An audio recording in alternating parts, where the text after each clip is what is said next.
আমরা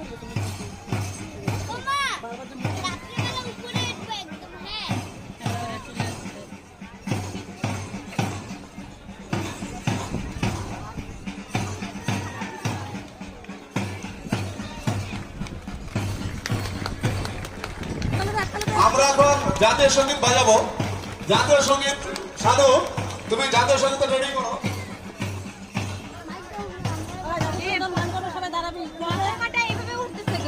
যখন জাতীয় সঙ্গীত হবে, জাতীয় সঙ্গীত শুরুতে আপনারা সকলে প্লিজ দাঁড়িয়ে যাবেন। আমাদের দেশের গর্ব, আমরা যে বসবাস করি তার জাতীয় সঙ্গীত, অনুগ্রহপূর্বক কেউ বসে থাকবেন না। আপনারা যেখানে থাকুন না কেন অবশ্যই দাঁড়াবেন। আমরা আমার দেশকে সম্মান করি, দেশকে ভালোবাসি। আমরা এখন জাতীয় সঙ্গীত শুরু করবো।